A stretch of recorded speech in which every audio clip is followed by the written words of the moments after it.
E aí, pessoal, tudo bem? Que bom. Então, vamos lá. Vamos continuar nossos estudos sobre a Terra, né? A gente já falou de ecologia, beleza. Vamos falar de outras coisas que tem no planeta Terra. Hoje a gente vai focar principalmente nos fenômenos naturais. O que são fenômenos naturais? Vamos lá. Eles são eventos que acontecem no universo ou na natureza sem que tenha a influência do ser humano. Quer dizer que o ser humano não pode deixar pior? Não, não quer dizer isso. O ser humano ele pode piorar os fenômenos naturais, tá? Vamos lá. Exemplos de fenômenos naturais que a gente tem vão ser chuva, furacão, terremoto, maremoto, tempestade, efeito estufa, aurora boreal, erupção vulcânica, epidemias também. Mas o que? Incêndio, avalanches, quedas de meteoro. Bem, falamos 12. Se a gente espremer um pouco, sai mais alguns fenômenos naturais. Só lembrando que os fenômenos naturais por si só nem sempre vão ser ruins. Terremotos, por exemplo, a gente tem o tempo inteiro pequenos terremotos que não causam dano. Chuvas, na maior parte das vezes, também não causam dano, tá? Então, fenômenos naturais não são necessariamente ruins. Se eles causam algum impacto negativo, causam morte, alguma coisa assim, aí a gente vai pegar esses fenômenos naturais e vai chamar eles de desastres naturais, tá? Se teve e não machucou ninguém, ele é um fenômeno. Se teve e houve grandes prejuízos, é um desastre. Tudo bem? Beleza. Então, vamos lá. Vamos começar falando pelos fenômenos. A gente não vai falar de todos esses. Fiquem calmos. A gente vai falar de 3, 4, por aí. Então vamos lá. Os primeiros fenômenos que a gente vai falar, eles estão muito relacionados à atmosfera terrestre. Então, só para relembrar um pouquinho, vamos lá. O que é a atmosfera? É aquela camada de gases que envolve a Terra, né? De todos esses gases da atmosfera, a gente tem cerca de 78% composto de nitrogênio, 21% de oxigênio e 1% de gás carbônico e outros demais gases misturados ali dentro desse 1%, tá? Qual a importância de cada um desses gases? Vamos lá. O gás nitrogênio, ele, apesar de estar em maior quantidade, ele normalmente é inerte para a maior parte dos seres vivos. Ou seja, a maior parte dos seres vivos não vai absorver o nitrogênio nem interagir diretamente com ele. Normalmente, quem vai interagir com ele vão ser as plantas. Algumas bactérias e fungos também podem fazer isso, mas animais como um todo, por exemplo, e protozoários e coisas assim, não interagem. Tá? Então, a grande maioria dos seres vivos não interage com o nitrogênio, beleza? É isso. Mas ele é importante para todo mundo. Por quê? A gente precisa muito de nitrogênio para fazer DNA e para fazer proteínas. Então, assim, cara, sem DNA, a gente não tem a informação que vai construir o nosso corpo, e sem as proteínas, a gente não tem meio que os tijolos que constroem o corpo. Então, a gente vai conseguir nitrogênio como? Através das plantas que absorvem ele, né? Então, cadeia alimentar vai passando nitrogênio de um ser vivo para o outro. Beleza. E o gás carbônico e o oxigênio? O gás carbônico ele é necessário para que as plantas possam fazer a fotossíntese e produzir o oxigênio. E o oxigênio é responsável pelo quê? Respiração dos seres vivos. Tá? Então, oxigênio e gás carbônico também são extremamente importantes. E aí a gente já fechou os 3 gases em maior quantidade, né? Nitrogênio, oxigênio e gás carbônico. Beleza. Mas por que a gente está falando de atmosfera? Ah, porque a gente vai falar dos fenômenos naturais relacionados à atmosfera. O primeiro deles é o efeito estufa. O que é o efeito estufa? O efeito estufa é uma coisa que ocorre que basicamente quer dizer o quê? Que os gases estufa, principalmente gás carbônico, vapor de água e gás metano, tá? Esses gases eles têm a propriedade de prender um pouco de calor na Terra para que de noite, né, de noite estão recebem luz metade da Terra. E aí o que vai acontecer? Esses gases de efeito estufa vão prender uma parte do calor do Sol na Terra para a gente não congelar durante a noite. Por exemplo, olha isso aqui, esse esquema rebuscado que eu fiz para a gente. A luz do Sol vem para a Terra, uma parte é refletida pela atmosfera e volta para o espaço. A outra parte entra no planeta Terra. Esses raios solares eles são absorvidos e são emitidos de volta em forma de energia de luz infravermelha. Tá?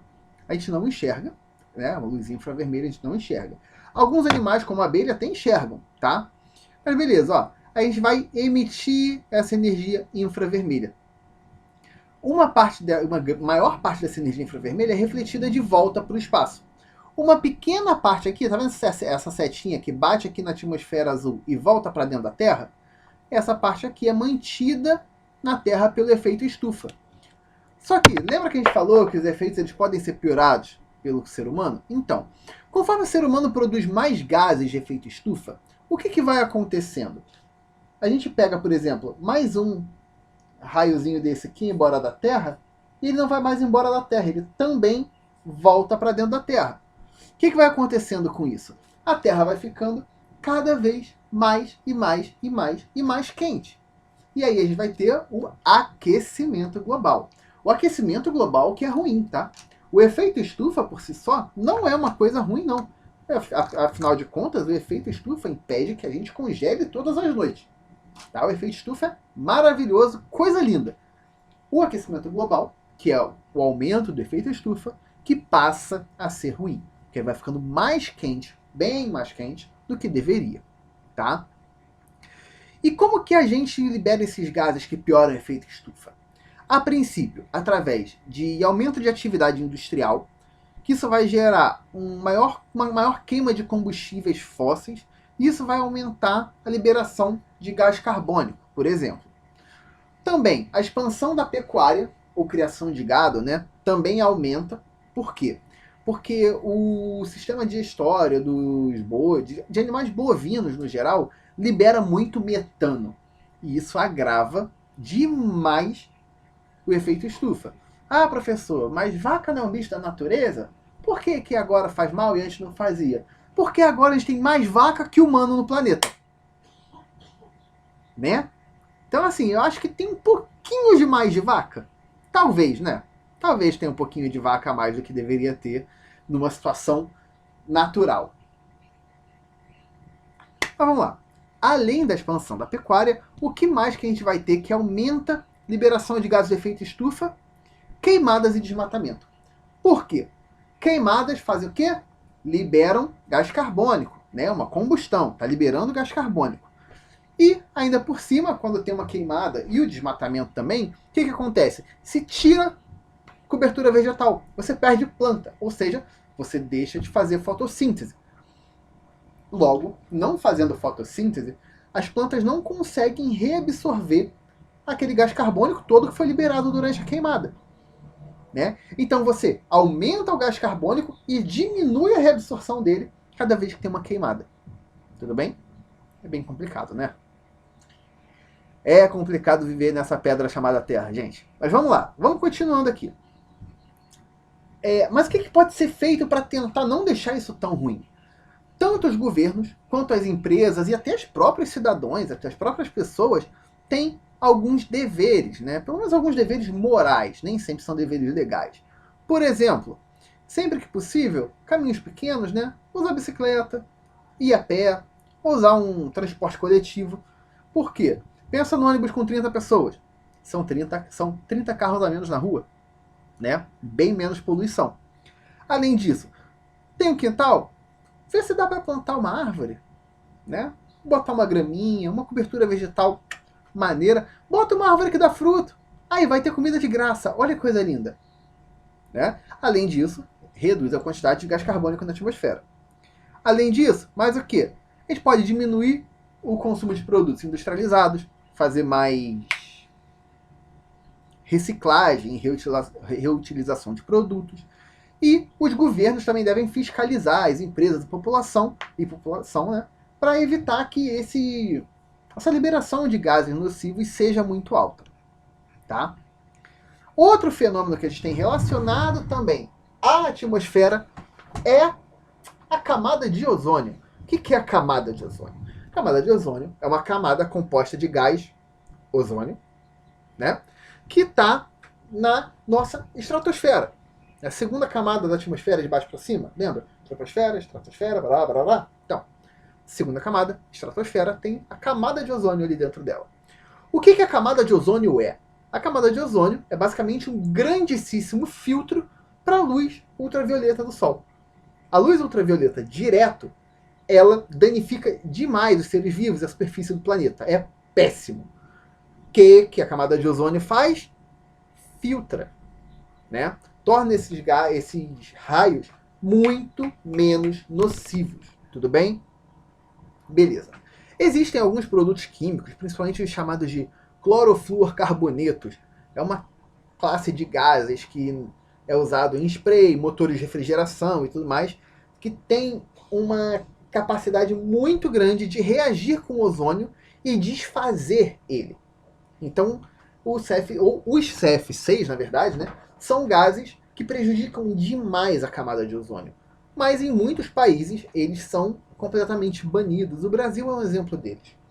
E 2019 foi o ano em que a humanidade, nos anos recentes, né, em que a humanidade conseguiu fazer o mínimo de emissão de CFC. Né? Tem sido um problema que progride menos do que progredia antigamente, o buraco na camada de ozônio. Tá? Buraco na camada de ozônio, inclusive, é o termo que se dá para quando o CFC vai degradando a camada e ela vai ficando com um buraco onde a luz UV passa direto. Tá bom? Agora a gente vai falar dos fenômenos naturais relacionados à litosfera, a parte física, sólida da Terra, né? Então, beleza. Primeiro a gente tem que entender uma coisa. Tá? A Terra, ela não é uma camada uniforme de rocha, tá bom? Ela é uma camada que contém placas que são chamadas de placas tectônicas. Pensa que em vez da Terra ser um grande bloco flutuante, é como se fossem vários barcos no oceano que podem se deslocar um pouquinho um do outro, se afastar, se aproximar e tal. Essas placas tectônicas, que são esses barcos aí que a gente falou, tem algumas placas que são todas na superfície, todas embaixo, uma parte em cima, outra embaixo d'água, tá? Isso faz com que os continentes possam se mover. Aqui tem uma figura, eu vou mostrar rapidinho, porque esse vídeo não é patrocinado, né? Então a gente pode mostrar um pouco de alguns outros livros. Olha só aqui. Aqui a gente tem uma imagem do planeta Terra, trilhões de anos atrás, onde tinha só um continente, olha só, que era a Pangeia. A Pangeia, com o tempo, foi se desmembrando e se dividindo, e os continentes foram cada vez se afastando mais até chegar na configuração que a gente tem hoje do planeta Terra. Tá? Esse movimento dos continentes boiando um para longe do outro é chamado de deriva continental. Deriva, inclusive, é o nome que dá quando um barco está na água e ele não tem controle de para onde ele vai. Né? Ele fica à deriva. Da mesma maneira, as placas tectônicas e os continentes estão à deriva, né, em cima do magma da Terra. A gente tem algumas evidências que comprovam isso, como, por exemplo, a gente ter alguns fósseis de dinossauros iguais aqui e na costa da África e tudo mais. Inclusive, se você pegar um mapa e olhar, você vai ver, por exemplo, só para dar um exemplo, né, a costa daqui do Brasil e da América do Sul se encaixa certinho na costa da África. Como se um dia eles tivessem sido juntos, né? Então, foram. Era antes uma grande placa tectônica que foi se desmembrando. E aí, por conta desse movimento de placas tectônicas, a gente pode ter vários outros fenômenos naturais, como, por exemplo, vulcões, terremotos e tsunamis. E a gente vai falar disso agora também. O que são vulcões? Vulcões, normalmente, a gente associa com montanhas com uma cratera na ponta. Tá? Essa é a configuração clássica. Existem outros, mas não é o nosso foco aqui. A gente está dando um apanhado mais geral. Tudo bem? Vulcões, quando entram em erupção, eles podem liberar magma, né, a lava, na verdade, né, que é uma forma do magma com um pouco mais de rocha derretida nele, uma forma um pouco mais líquida do magma. Tá? Vai soltar aquela lava e também vários outros tipos de gases e partículas. Hoje em dia, na Terra, a gente tem pouquíssimos vulcões ativos. Quer dizer que a gente tem muitos vulcões inativos? Exatamente isso aí. Tá? No Brasil, aqui no Rio de Janeiro, a gente tem vulcão inativo, ali para Nova Iguaçu, mais ou menos. Né? Então vamos lá. Para dar um exemplo de grande erupção, nos últimos anos, se não me engano foi no ano passado, teve um vulcão lá no leste europeu, o vulcão Haikok, que deu para ver a erupção dele do espaço. Tá? Não é pouca coisa. Erupções são muito graves. Elas podem gerar destruição por algum tremor, elas podem gerar destruição pela lava que escorre desse vulcão, o que na verdade é a menor parte dos casos, e aí sim é o problema. Gases vulcânicos prejudicam a respiração, a qualidade do ar, causam doenças respiratórias, interrompem o tráfego aéreo de pessoas, tá? Os países que têm problema de erupção vulcânica com liberação de gases, eles param completamente, mais do que durante a pandemia, tá? Então assim, saiu na rua, respirou aquilo, vai dali pro médico que seu pulmão tá cheio de cinza. Complicadíssimo, né? Pois é bem complicado. Mas além dos vulcões, que outros problemas eles têm? Abalos sísmicos ou terremotos. Como é que acontece um terremoto? Basicamente, quando duas placas tectônicas ou se chocam ou se arrastam uma na outra, a gente com isso tem algumas liberações pequenas de energia que funcionam em forma de onda. Essa onda ela vai meio que fazer um movimento físico, principalmente no solo. Tá? E essas ondas que são, que são os terremotos. Tá? Tem terremotos de diversas intensidades. A maioria deles a gente nem sente, a gente só detecta por meio de equipamentos. A prova disso é que aqui no Brasil, só no ano de 2020, olhando de março até o começo de setembro, a gente teve, até o final de agosto, vamos lá, a gente teve 126 terremotos. Alguns foram na divisa com o Peru, tá? Mas o terremoto chegou aqui. Tá? Então, olha só, e ninguém falou nada, não deu no jornal, ninguém sentiu. Por quê? São terremotos muito pequenos e que quando teve alguns maiores, não atingiram nenhuma área habitada, então todo mundo deixa pra lá. Tá? Isso é terremoto, beleza. E os tsunamis, o que são? Tsunamis são grandíssimos deslocamentos de água do oceano, né? Pode ocorrer por diversos fatores.